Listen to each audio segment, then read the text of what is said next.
Muito boa noite a todos. Agora, de forma oficial, essa chamada está sendo gravada. Sejam todos bem-vindos a mais uma roda de conversa da Intera DQ, juntamente com o grupo da DT Maeda. É um prazer receber você aqui mais essa noite. Eu acredito que essa noite nós teremos um número bem reduzido de pessoas. Nessa semana a gente não conseguiu fazer uma divulgação mais abrangente, né? Eu não consegui nem colocar o vídeo da semana passada no ar. Deixa eu já me justificar, né? Foi uma semana bastante agitada para mim, porque eu estou num processo de mudança de um trabalho que eu estou fazendo. Só para vocês terem ideia, eu estava em São Paulo, agora eu estou em Aracaju, né? Já estou aqui na comunidade terapêutica, no Desafio Jovem. Vem bastante novidade para a gente estudar, aprender, desenvolver. Nós viemos para cá para instalar um trabalho também de capacitação profissional, junto com o Desafio Jovem, para preparar um EAD, né, isso, um ensino à distância, uma escola à distância. Então, foi uma semana, para mim, muito conturbada, muito puxada. Eu tive que trazer bastante material, então eu vim de ônibus, né, a gente pegou aí 3 dias de estrada, né, quase que foi 4, porque o ônibus deu uma volta, uma ponte estava caindo, enfim. Foi bem desafiador, mas graças a Deus a gente conseguiu estar aqui essa noite e agora as coisas vão se normalizar. Estou vendo o pessoal me parabenizando, né, por esse desafio que vai vir. Felicidades. Obrigado, gente. Novidade boas para nós todos, né? Traz crescimento para todos. Que Deus nos abençoe nesse novo desafio e que dê tudo certo. Bom, hoje eu separei um tema muito importante para a nossa roda de conversa, quando nós vamos tratar o dependente químico, que nós vamos tratar a dependência química, é um dos pontos muito interessantes de abordagem pela inabilidade que o dependente ele adquire com o tempo de uso dele, e a gente fala que é o núcleo da doença da dependência. Do que eu estou falando? Bom, eu estou falando do isolamento do indivíduo na dependência química. O isolamento ele é considerado o núcleo da doença, né? Porque o indivíduo ele acaba se afastando de diversas atividades sociais, de responsabilidades consigo, com a sociedade, com o outro, inclusive com a família, e ele vive esse isolamento, né? O nosso objetivo hoje é entender como que esse isolamento se desenvolve e como que a gente pode estar trabalhando clinicamente para estar restabelecendo de novo, tirando esse indivíduo desse isolamento. Porque daí tem um monte de crenças envolvidas, tem uma série de desafios para a gente trabalhar, de habilidades que esse indivíduo vai precisar ter nessa ressocialização, né, pós-tratamento ou durante o tratamento. O indivíduo ele tem uma inabilidade muito grande em diversos fatores da sua vida, tanto social, quanto emocional, quanto espiritual, principalmente. Eu não estou falando de religião, não estou falando de espiritualidade, e o nosso objetivo hoje é conversar um pouco sobre esses pontos. Eu estou um pouco rouco, vocês estão me ouvindo bem? Faz um sinalzinho aí para mim ver. Aperta na carinha aí, faz um sinalzinho, uma reação. Legal, vocês estão me ouvindo bem? Que bom que vocês estão me ouvindo bem. Que Deus abençoe. Então, nós vamos falar um pouquinho sobre o núcleo da dependência química, o núcleo da doença, que a gente chama de isolamento, né? Então, a gente já aprendeu aqui, a gente já conversou, a gente já trouxe, já fez uma exposição de que a dependência química ela é uma doença multifatorial, né? Ela se desenvolve e ela também afeta diversos fatores da vida do indivíduo, como o biológico, psicológico, o emocional, o familiar, né? Então, a gente diz que é uma doença biopsicossocial. E o núcleo dessa doença, ou uma das manifestações da doença, como a gente pode ver, um dos sintomas mais proeminentes da dependência química é o afastamento desse indivíduo de um padrão social saudável.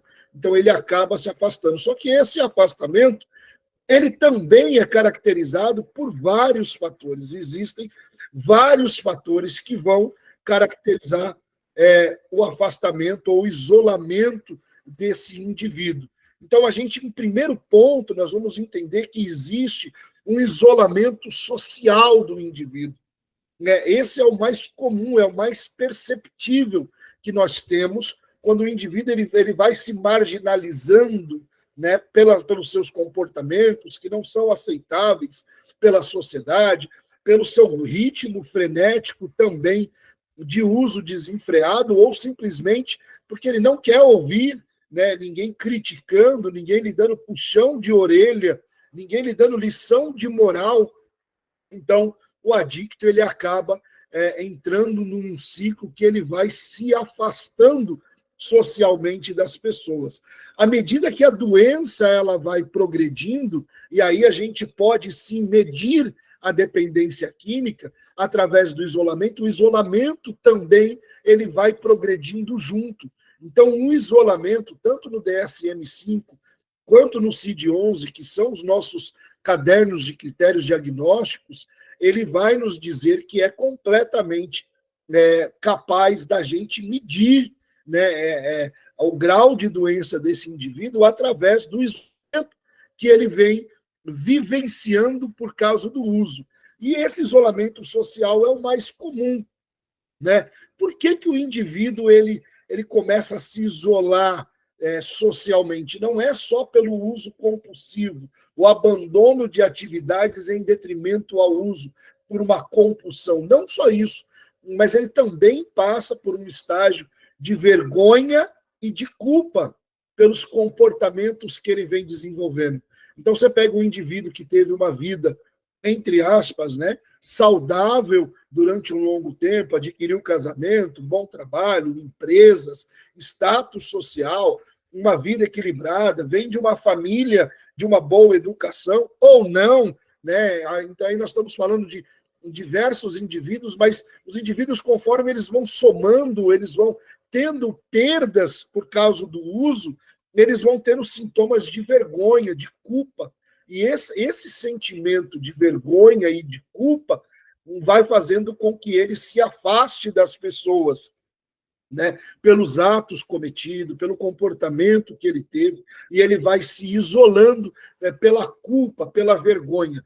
Quando nós entramos em tratamento com o indivíduo, que a gente olha ele como um todo, né, terapeuticamente falando, a gente olha para ele de uma forma holística, em todos os aspectos da sua vida, nós também trabalhamos não só com ele, mas também com a família, nessa questão da vergonha, né, por tudo aquilo que aconteceu, porque a gente sabe que os comportamentos de uma pessoa dependente químico-compulsiva, elas são destrutivas, não só para ela, como para os familiares. Então, no meio dessa dependência toda, acontece situações desagradáveis, onde o adicto ou o dependente ele acaba subtraindo bens, né, da própria casa ou das pessoas que ama, da mãe, da esposa, dos filhos, para poder usar a substância. Né? Então, ele pega, né, o dinheiro, ele quebra o cofre do filho, ele vende as coisas da casa,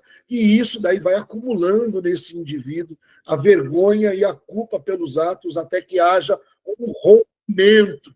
Né? Então, vai acontecendo sempre um rompimento de vivência entre as pessoas que ele ama, que ele convive, muito por causa dos comportamentos. Então, quando esse indivíduo entra em tratamento, nós devemos olhar para essa parte, para trabalhar com ele, terapeuticamente, a vergonha e a culpa que ele sente. Então, é muito difícil para o dependente, por exemplo, praticar reparações. Né? O que é praticar reparações? Chegar para familiares, chegar para as pessoas, pedir perdão, né? Assumir a responsabilidade por aquilo que foi feito. O adicto ele tem uma crença muito fixada na cabeça dele de que o tempo apaga todas as coisas.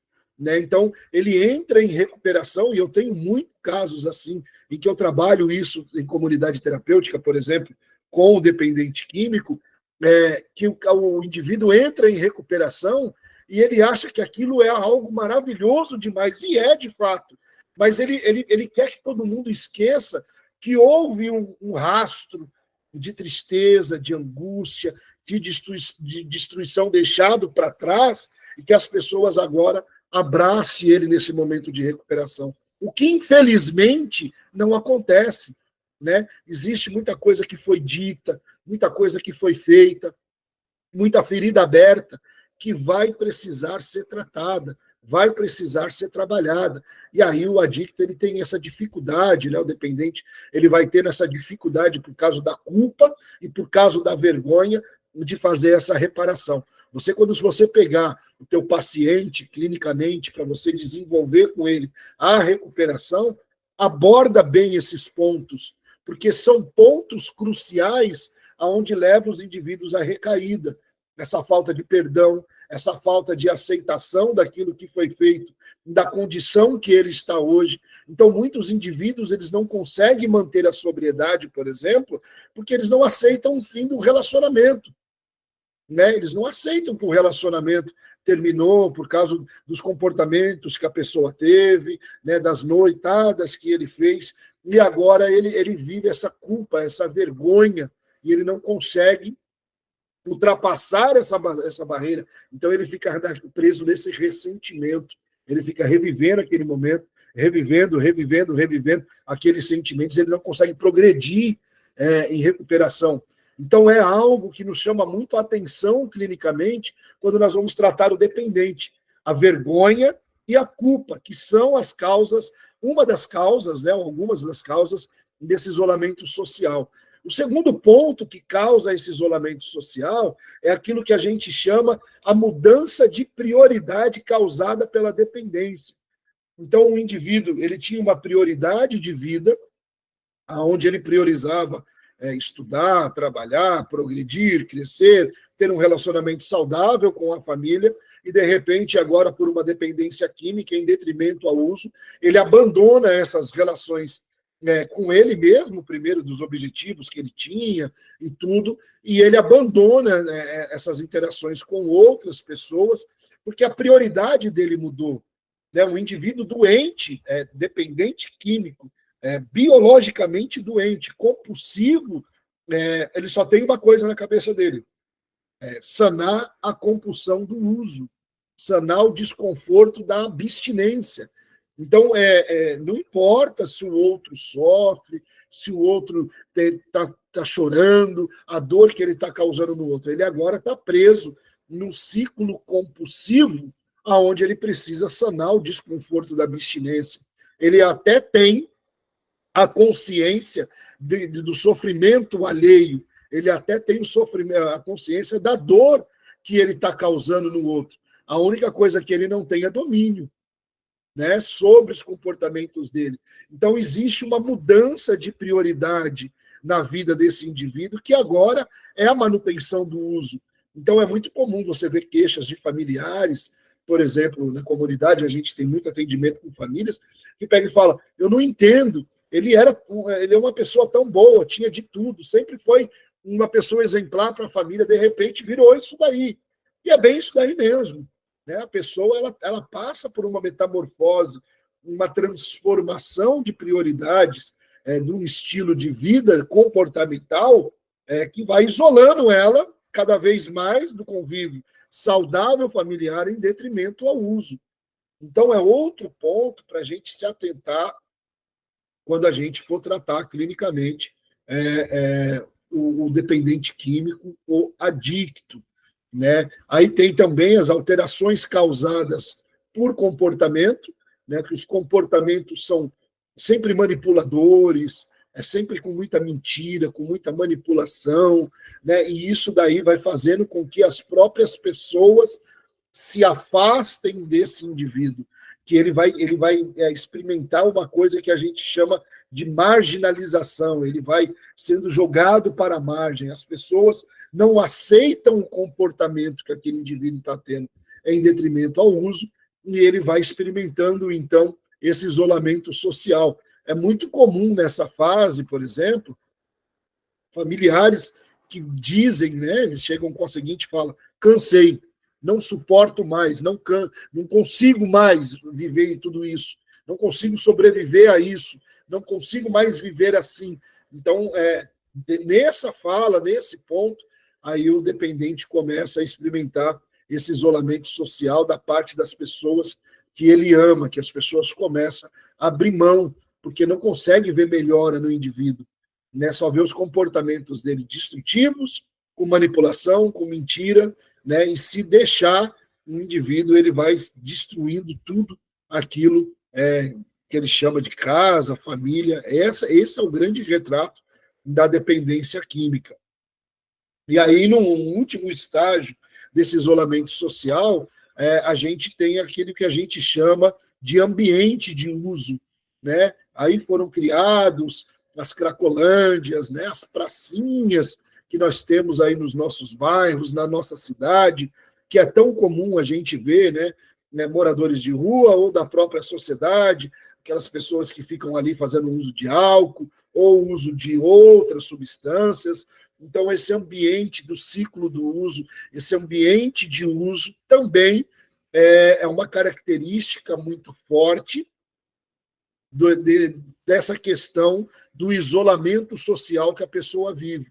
Então, a pessoa deixa de ter convívios saudáveis, de ter relacionamentos saudáveis, e ela começa a buscar esses relacionamentos permissivos, esse ambiente permissivo de uso, que ali ninguém vai julgar, ninguém vai condenar, ninguém vai falar nada para ela, ninguém vai contestar o comportamento dela, e ela passa a viver. Assim foram criados nos grandes centros as cracolândias, né? Assim são criados os locais abandonados, frequentados por usuários, né? É através desse contato que eles buscam entre eles, num ciclo, num ambiente permissivo do uso. Tem uma fala aqui, deixa eu ver aqui no chat, uma fala bem legal, é bem assim, ó, a pessoa colocou, é bem assim: eu estou cansada, é um ciclo que não acaba, dá intervalos e volta. É bem isso, né, doutora Magna? É bem chocante, né, para nós que vivenciamos isso. Eu vivenciei isso como adicto, para mim, como dependente, né, que fui um dia e que luto contra essa doença até hoje. Foi muito frustrante esse ciclo, né, de levanta, cai, luta, né, até a gente conseguir ter habilidade para lidar com as coisas. Mas eu deixo aqui um conselho: nunca concorde com o adicto, com o comportamento dele, mas assim, nunca desista dele, porque tem saída, né? No fim do túnel existe uma luz, existe uma esperança, né? A gente nunca desiste, a gente está sempre pronto para quando essa pessoa tiver o despertar, vier buscar ajuda, cara, te ajudo, lógico, né? Até o fim. A ajuda que eu posso te dar vamos se tratar?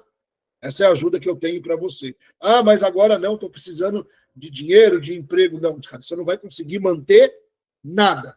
Você está compulsivo, você não mantém nada. Você precisa se tratar, porque senão tudo que vier na tua mão você vai jogar fora. O que você precisa é tratamento. Te ajudo no tratamento. Quer? Né? Essa é a parte ruim da codependência dos familiares, né? Daqueles que têm o convívio, né, com o adicto, saber bater o pé e dizer não. A ajuda que eu tenho para você hoje é a recuperação. Eu não posso te ajudar de nenhuma outra maneira, fazendo contigo nenhuma outra coisa. É a recuperação. Quer a recuperação? Eu te ajudo. E aí existe um outro tipo de isolamento que poucas pessoas se atentam e que é importante também a gente conhecer na dependência química, que é o que a gente chama de isolamento emocional, né? O que é o isolamento emocional? Esse daí, muitas das vezes, é o que mais leva os indivíduos a terem recaídas, né?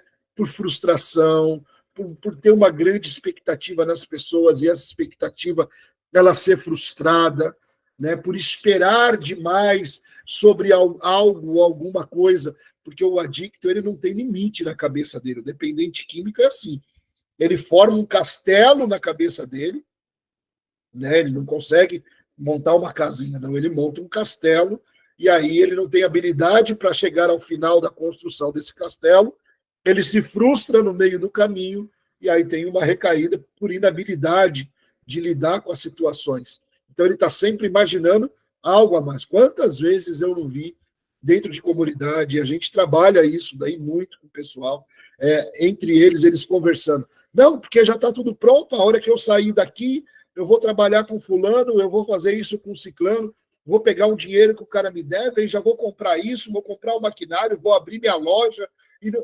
E assim, não tem dificuldade, né? Ele imagina aquilo tudo e tudo vai dar certo, já está montado na cabeça dele. E aí, com uma semana, ele abandona a recuperação, porque ele fixou aquela ideia, lógico, né? Um indivíduo obsessivo, compulsivo, inapto para lidar com essa situação, né? Perdão, abandona o tratamento, porque ele já tem um castelo montado na cabeça dele, aí não sai nada daquilo que ele planejou, né? Não dá certo, porque ele não soube esperar o tempo, ele não contou com aquilo que estava na mão, né? Uma outra característica do indivíduo, nós vamos falar isso em outra oportunidade, que aí a Ana falando, meu filho é assim, ele faz tantos planos, é tanta coisa, vou fazer isso, vou fazer daquela maneira, né? E aí no final, né, não tem dificuldade, não põe barreira, olha, pode dar errado, se der errado, eu vou fazer assim, assim, eu posso ir com calma, dar um passo menor. Não, isso não existe. Monta o castelo e vai, né? É bem isso, né, Ana? Teve que apanhar muito para aprender. E aí a gente vai falar disso numa outra oportunidade, porque o dependente químico, o adicto, ele tem, né, o não tratado, tá? Ele tem uma mania de colocar os outros na obrigação, né? Ele quer abrir uma mecânica, mas ele quer abrir uma mecânica com o dinheiro do pai e da mãe. Ele não pensa em trabalhar para chegar e conquistar a mecânica sozinho. Não, vou falar com fulano, vou falar com ciclano, vou pegar o dinheiro e vou abrir. Então, o caminho dele nunca é natural, né? Sempre tem alguém na obrigação por ele, né? Essa questão nós vamos conversar em outra oportunidade, porque abre um leque, a gente começa a entender, né, o porquê que eles valorizam tão pouco as coisas que chegam na mão, né? O tênis chega, eles vendem, a roupa chega, eles trocam, né? Não tem valor nas coisas, não cuidam das coisas. Em comunidade terapêutica, a gente trabalha muito isso. A gente coloca o cara para arrumar a cama, para lavar a roupa dele, né, para lavar o lençol, colocar o colchão no sol, para ele ter um cuidado com as coisas dele, porque se faltar, cara, vai ser ruim. Então, a gente trabalha muito essa parte do autocuidado, de desenvolver nesse indivíduo o autocuidado. Deixa eu ver o chat aqui, que tem bastante fala interessante. Gente, se vocês quiserem falar, vocês podem abrir o microfone. É uma roda de conversa. Eu estou trazendo um panorama geral, mas a intenção é que vocês façam. Caso vocês não queiram, pode ficar à vontade no chat, tá bom? Tá aqui, a Ana colocou, ele conquista muito, mas perde tudo se recai. É isso daí. É o tal do valor, né? O adicto ele não consegue dar muito valor para as coisas. Ele não tem valor, sabe por quê? Porque ele aprendeu que depois as pessoas devolvem, né? E a gente luta muito em recuperação para tirar essa crença do adicto, né? A gente vê em algumas ocasiões, eu vou só puxar um leque aqui que é interessante a gente falar. Eu uso muito o exemplo da comunidade, porque é onde eu trabalho, né? Enfim, onde eu formei grande parte do meu conhecimento e tudo. Então, é muito interessante a gente ver. Eu tive situações de familiares, por exemplo, que chegou para o adicto e falou, não, se você ficar, teu pai falou que vai te dar aquela moto que você queria, né? Fica aí. Então, é uma moeda de troca, né? Não é moeda de troca. A recuperação, ela é uma obrigação minha, né? O meu maior presente é a minha sobriedade, é a minha vida, é o meu convívio familiar, né? A gente tem que aprender isso, a gente tem que desenvolver isso no dependente químico, né? Eu vou lendo aqui o chat, tá, gente? Porque tem muita coisa interessante. Dói muito, Ana, verdade, dói mesmo. A gente vê essas coisas, machuca. Né? A Magda colocou lá assim, ó, o meu filho cria histórias fantásticas. Ele vive num mundo onde tudo é possível, né? Daí as coisas, na realidade, são totalmente diferentes. Se frustra, não tem habilidade, cai de novo, né? Ele não sabe viver com... Deixa eu ver aqui que meu mouse não está... Com frustrações, né? Cara, o adicto, você quer matar ele, você fala não. Né? Ele tem uma dificuldade de ser frustrado, né? De passar por esse sentimento de frustração. Isso faz parte do tratamento, tá? A Ana está falando ali que já aprendeu. Ela nunca dou nada, ele conquista sozinho. É isso daí. A gente pode apoiar, ajudar, mas deixar o adicto em si, ele ter as conquistas dele. Né? A gente vê isso na comunidade terapêutica. Eu já peguei situações em comunidade da gente chegar e o indivíduo ter, por exemplo, jogar roupa suja no mato para não ter que lavar. E depois chegar na comunidade, pegar e falar: estou sem roupa, preciso de roupa. Né? Então, assim, é uma crença que é adquirida, que tudo é muito fácil. Eles não precisam arcar com a responsabilidade. Né? Aí chega as coisas, a família traz uma luta para trazer as coisas do bom, do melhor para o cara que está em tratamento dentro da comunidade. Chega aqui, o camarada quer trocar, quer vender. Né? Boa noite, doutora Rita.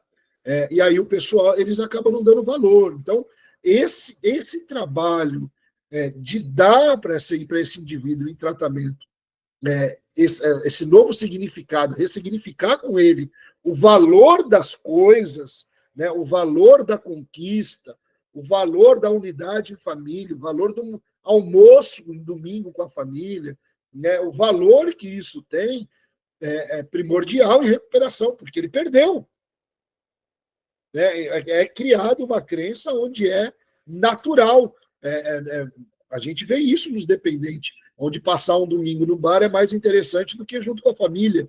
Infelizmente, é a realidade.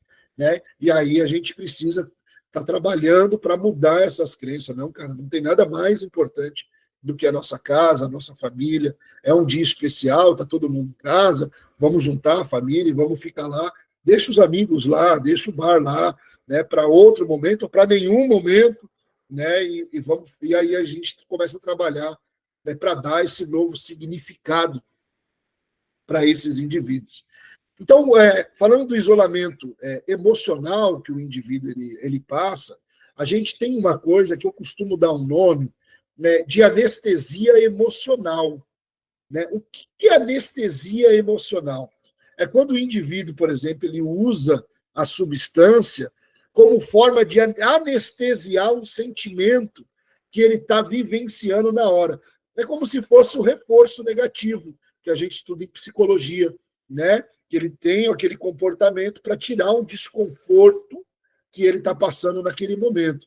Então, o que acontece? O indivíduo ele discute, ele vai para o uso. Né? Ele está frustrado, ele vai para o uso. Ele está com raiva, ele vai para o uso. Ele está triste, ele vai para o uso.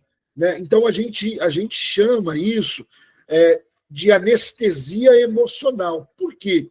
Com o tempo, né, conforme o tempo vai passando aí para os estudantes das terapias cognitivas, né, comportamentais, a gente vai dizer que esse indivíduo ele vai perdendo essa capacidade de ter esse sentimento saudável ou de passar saudavelmente por esse sentimento. Compreende? Quanto mais ele associa a esse reforço negativo, de que ele tem um desconforto de qualquer natureza, ele está passando um sentimento ruim, e ele recorre à substância, ao uso, mais reforçado emocionalmente e biologicamente, cognitivamente, como nós queremos chamar, mais isso é reforçado e mais inabilidade para lidar com o sentimento o indivíduo tem. Então, ele tem esse isolamento social. Por quê? Porque sempre que ele tem um sentimento adverso, ele recorre à substância. Então, ele se isola socialmente e ele vai recorrer à solução daquele desconforto na substância. Então, a gente chama isso de anestesia emocional. Ele vai anestesiando o emocional dele até ele viver uma incapacidade de sentimento, de lidar com sentimento e frustração.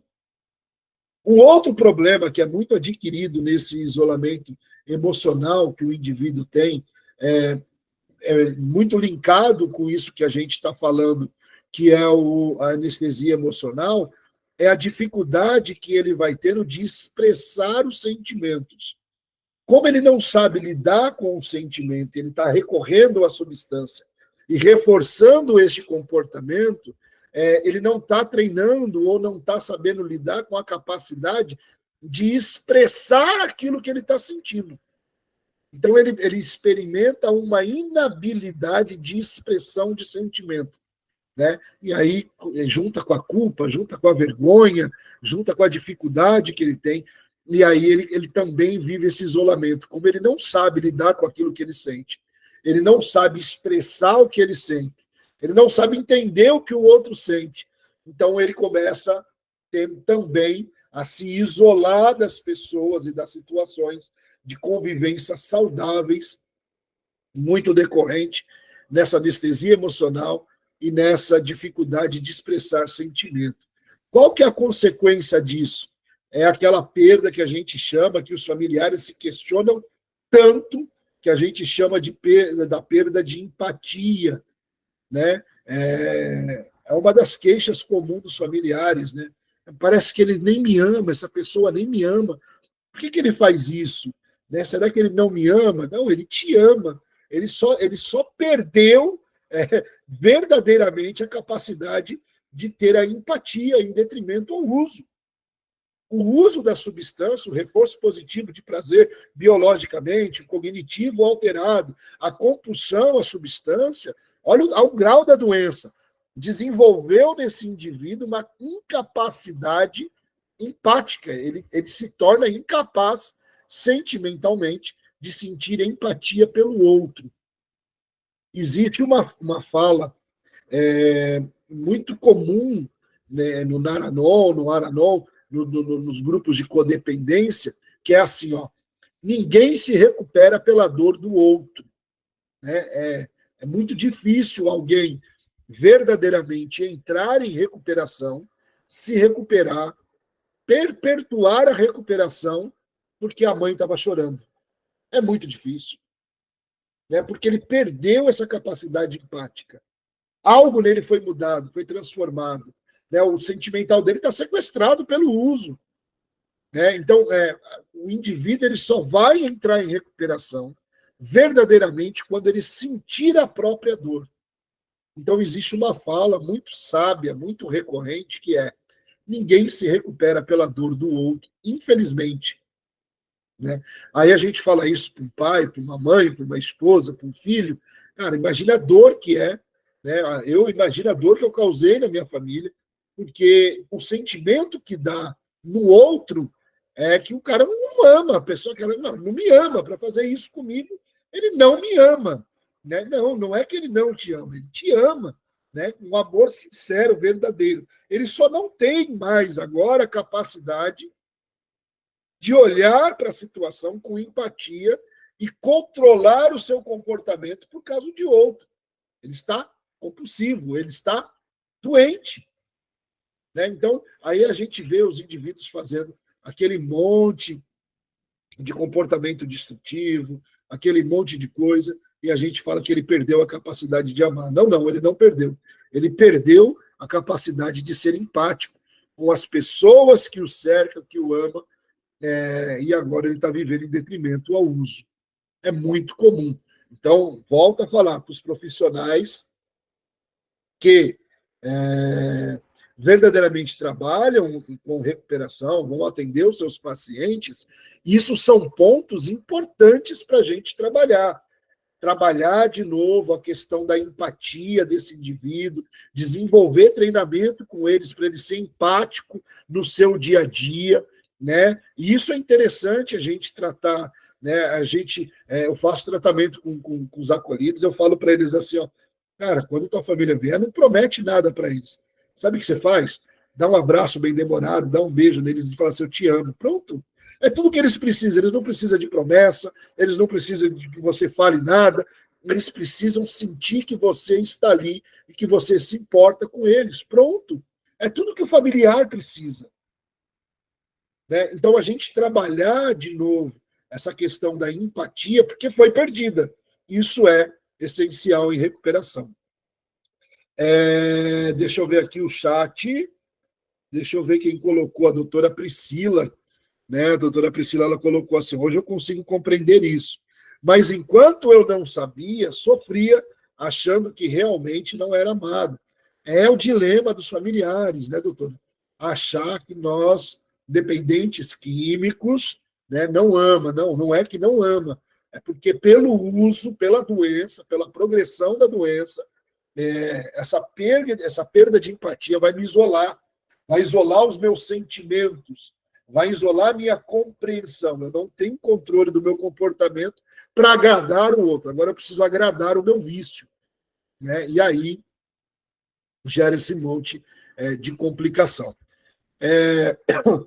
Existe um outro isolamento, eu vou falar rapidamente dele, que aí não é religioso, tá? É um isolamento espiritual. Quando eu falo de espiritualidade, eu não falo de religião, eu falo de conexão com algo maior do que eu mesmo, né? Algo que vai me trazer sentido de vida, algo que vai me trazer esperança, algo que vai me trazer valores, algo que vai me trazer direcionamento, né? Então, a gente tem que ter um cuidado quando a gente toca nesse ponto de espiritualidade, para a gente não falar de religião. A gente fala de espiritualidade, cada um tem a sua, cada um desenvolve a sua maneira. Mas a espiritualidade ela é muito importante na recuperação. Porque qual que é o papel de qualquer espiritualidade? Ela nos trazer um valor existencial de vida. Né? Algo que me torna importante. Por que eu estou aqui? Por que eu vivo? Né? O que esse poder maior do que eu preparou para mim? Esse presente que ele me deu de vida.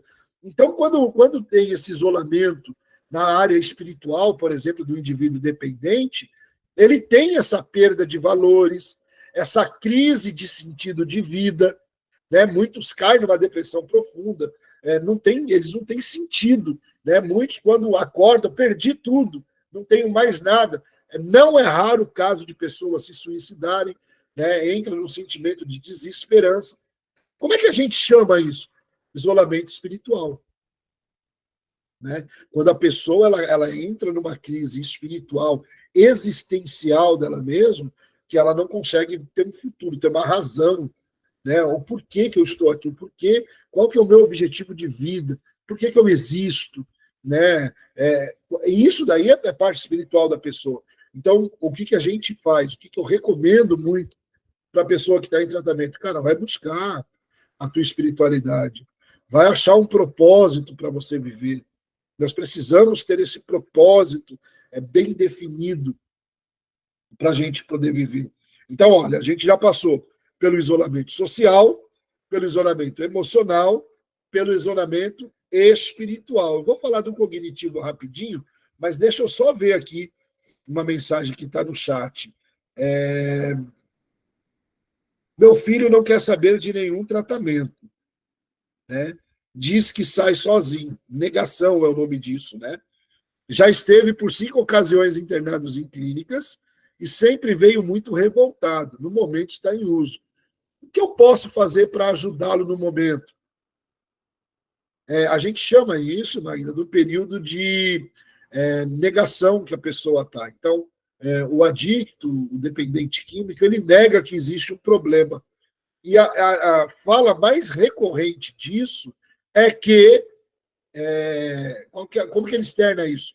Eu paro sozinho, paro quando eu quiser. Né? Eu tenho controle disso. Então, essa fala mostra o período de negação. O que eu sugiro, né? É muito difícil a gente dar uma receita pronta.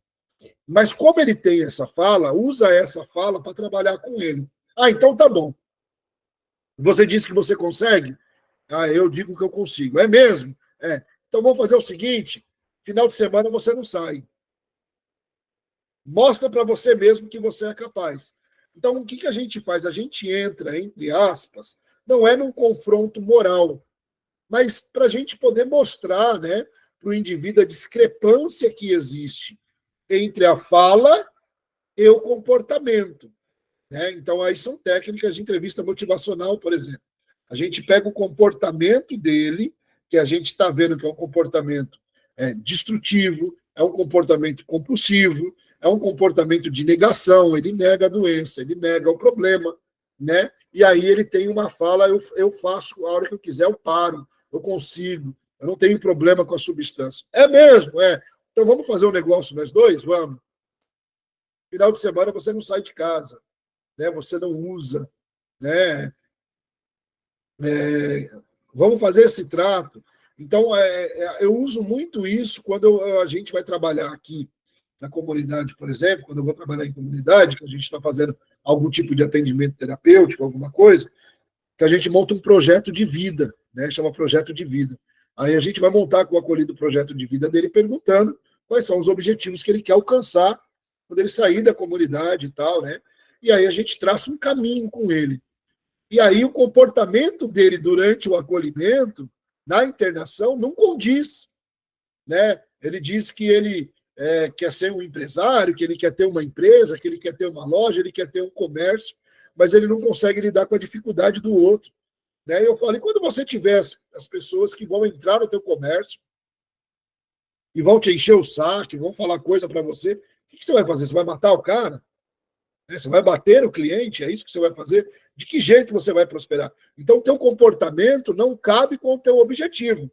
Então, a gente confronta, né, a fala dele, confronta o comportamento. Não é um confronto moral, não é um confrontar a pessoa. É confrontar terapeuticamente mesmo.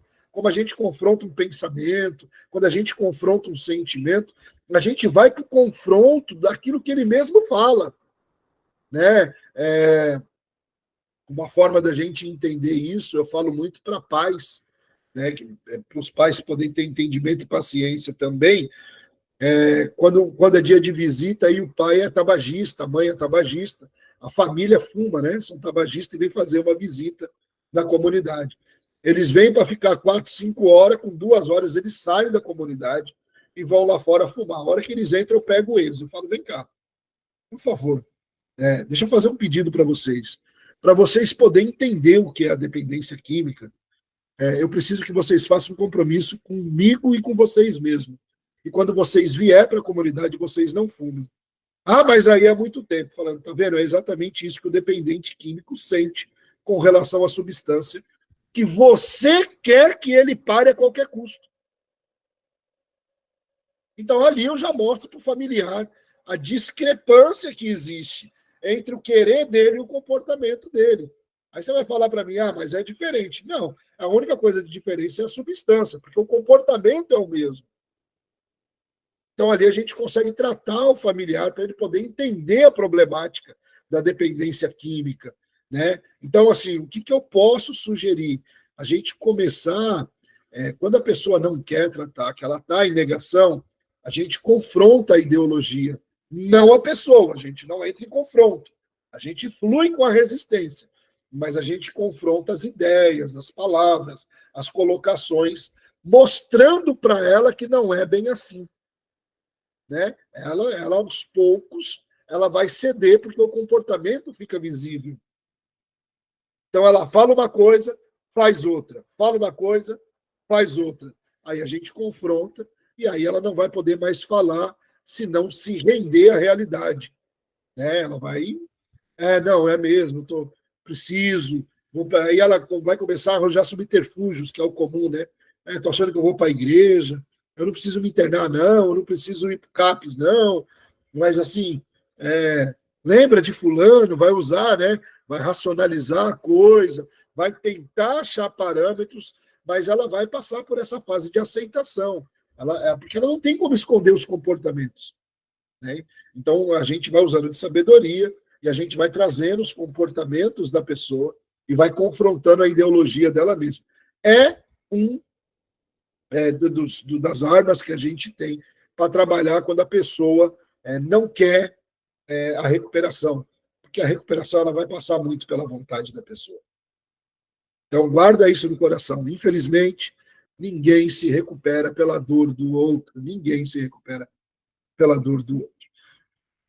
Aqui no chat, a Ana colocou assim: eu tenho 2 filhos. Há 10 anos atrás, ao me separar, meu filho começou a usar. Sofri muito e busquei ele. Depois de 8 anos, o outro começou a beber.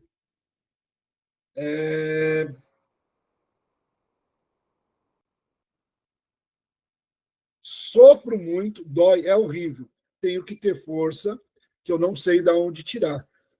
Ana, deixa eu te dar um conselho. Procure, eu não sei se você tem condições de fazer isso, condições que eu falo emocionalmente, psicologicamente, socialmente. Às vezes as pessoas elas resistem muito em procurar ajuda pela opinião dos outros. Eu quero te pedir para você não fazer isso.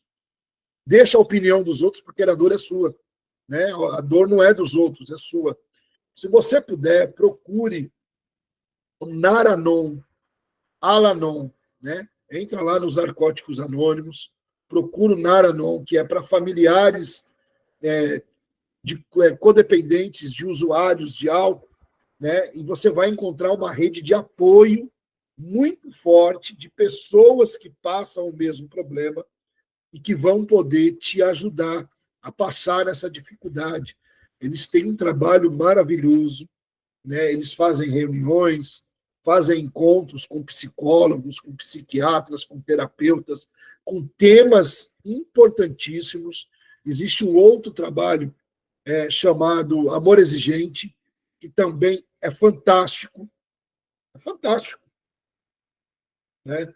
Que eles fazem com familiares, e ajuda muito, cara. Ajuda muito, ajuda muito.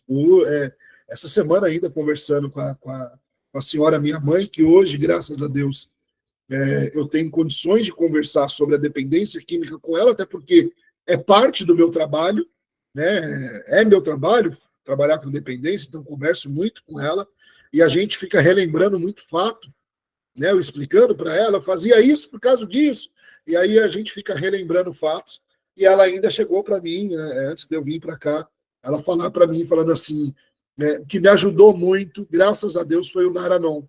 Né? O Naranon me deu muita força para me passar por muita coisa, porque eu não sabia mais o que fazer. Né? Então, o Naranon ele tem um direcionamento para familiares, né, de como lidar com a situação, de abordagens, de falas, de estratégias, muito interessante.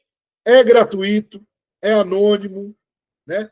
Tem em todo lugar, então, assim, a facilidade de acesso é muito bom, tá bom? Para a gente encerrar, gente, eu tenho aqui 12 minutinhos, existe, por último, né, aquilo que a gente chama de isolamento cognitivo, né? Isso aí, o link do Amor Exigente, obrigado. Deixa eu ver quem pôs aqui. Link do Naranon, a Josi, obrigado, Josi. Fantástico, é isso mesmo. Procure essas entidades, tem em todo lugar, tá? Geralmente dentro das igrejas, salão paroquial, tem em todo lugar. Você vai se deparar com muita gente lá que você nem sabia que tinha familiar adicto e que vai poder te dar uma força nisso. E aí, dentro desse isolamento cognitivo, ele é muito pouco discutido, muito pouco analisado, mas o isolamento cognitivo ele ocorre quando o indivíduo ele vai se tornando cada vez mais fechado a ideias, repreensões, mudança de vida, perspectiva, solução de problema, né? Então ele vai passando por um estreitamento cognitivo, né? E isso vai fazendo com que ele se isole cada vez mais da situação das pessoas, socialmente, de coisas responsáveis que ele tem que fazer. E aí, o que a gente entende por isolamento cognitivo? O que é mais comum? Né? Em primeiro estágio, a negação. O cara que vive em negação, ele já tem um estreitamento cognitivo de não aceitação da realidade, ele vai sempre racionalizar a coisa, ele vai sempre justificar comportamento. Ah, fiz isso porque briguei com fulano. Ah, só usei porque fulano me deixou. Sempre vai ter uma justificativa para o seu uso. Isso já faz parte desse isolamento cognitivo, essa negação, essa racionalização. São mecanismos de defesa que o indivíduo vai usar para poder perpetuar o uso. né? Então, é uma defesa natural que o indivíduo tem de quando o confrontado ou de quando a pessoa chega para cobrar dele o comportamento que ele está tendo destrutivo com ele e com o outro, ele vai usar essa questão da defesa, né? Ele vai se defender de tudo aquilo que ele está passando. E como que ele vai fazer isso? Negando o problema, né? Aí eu vou sugerir para vocês dar uma lida depois. Eu vou até depois colocar no grupo com calma, dá um tempo para mim me organizar, vocês vão me lembrando, né? Que é uma técnica que a gente usa, né, em abordagem para mudança comportamental, que são os estágios motivacionais. O que são os estágios motivacionais? É aquele lá que a gente já ouviu falar algumas vezes, né?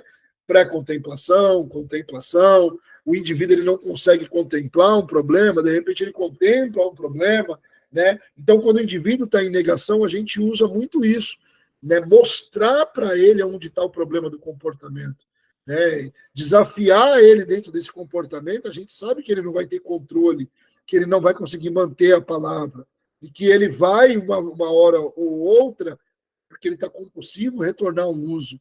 Então, a gente consegue ir mostrando o comportamento problema para ele. Então, isso a gente chama de isolamento cognitivo, né? Aí vem, junto com isso, a frustração e o desamparo que ele sente, porque as pessoas começam a se afastar dele, né? Os amigos começam a se afastar, perde emprego, né? Perde relacionamentos, os familiares também vivem isolamento com ele. Então, ele passa por esse período de desamparo, né? De frustração com os próprios comportamentos dele e o rumo que a coisa está tomando. E aí, esse tanto de sentimento dele, aonde que ele vai descontar isso? Se ele não tem habilidade para lidar com isso, está comprometido cognitivo e emocional, ele vai descontar na substância, causando cada vez mais problema. Então, a gente chama esse isolamento que ele vai criando para ele mesmo, né, dentro dessa incapacidade dele resolver problema, dele resolver conflito, dele controlar comportamento, dele inibir comportamento de uso, dele ter controle sobre o uso, uma vez que ele não tem, de isolamento cognitivo, né? E aí, por último, a gente vai ter, dentro desse isolamento cognitivo, o prejuízo cognitivo, porque o uso prolongado de substância vai começar a causar danos nesse indivíduo. Vai afetar nele o raciocínio, memória, tomada de decisão, autocontrole, inibição, né? Então, vai dificultar para ele assimilar novas informações, resolver novos desafios que vão aparecendo. Ele vai perder por completo a compreensão, e aí a gente vai entender o porquê disso agora, a compreensão do tamanho do comportamento e problema dele. Então, tem uma fala muito recorrente, por exemplo, em São Paulo, que os dependentes usam muito, eles falam assim, não dá nada, não dá nada. Né? Eles minimizam o problema demais.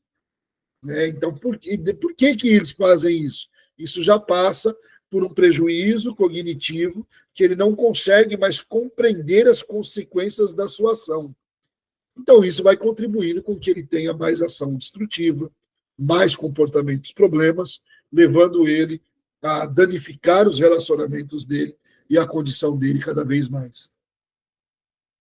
Legal? Então, a gente estudou, a gente falou hoje, a gente conversou um pouco sobre essa questão do isolamento, que é o núcleo da doença, é o núcleo dessa doença, que é o isolamento. Então, a gente falou em 4 pontos. A gente falou do isolamento cognitivo, do isolamento espiritual, existencial, a gente falou do isolamento emocional e a gente falou do isolamento social. São causas para nós atentarmos para quando a gente for pegar esses dependentes, para trabalhar clinicamente, a gente começar a atentar para essas situações, porque essas situações levam o indivíduo de novo a uma recaída. Legal, gente? Só reforçando o que eu falei para vocês no começo da live, tenha um pouquinho de paciência. Esse vídeo vai subir para o YouTube também, juntamente com outro. Eu estou terminando de me organizar aqui em Aracaju, o negócio está corrido, tá? Mas eu acredito que até sexta-feira, muitas pessoas me mandaram mensagem no chat, eu não consegui responder muita gente, né, porque foi muito complicado para mim esses dias, mas agora eu já estou aqui, né, já estou me fixando. Amanhã eu já parto lá para. Eu estou na comunidade, mas eu estou indo para outra casa, né, para ficar lá. Então amanhã eu me estabeleço lá, e aí sim a minha rotina volta ao normal de trabalho. A gente vai poder estar fazendo essa conexão maior. Legal? Alguma pergunta? Alguém tem alguma coisa para comentar? Falar, criticar, reclamar? Fiquem à vontade. Tá bom. Foi um prazer ter vocês aqui. Eu não vou me esticar por causa do tempo. Obrigado, doutora Priscila. Obrigado, doutora Andréia. Obrigado, Josi. Né? Todos vocês que estão aí, a doutora Rita. Muito legal ter vocês aqui, dona Terezinha, doutora Terezinha. Obrigado. Como sempre, você foi excelente, mais um aprendizado. Muito obrigada, boa noite. E na próxima estaremos aqui, com certeza, para ouvi-lo pela sua experiência. Enfim, está sendo maravilhoso. Legal, obrigado. Obrigado, viu, doutora Terezinha? Obrigado, doutora Silvia.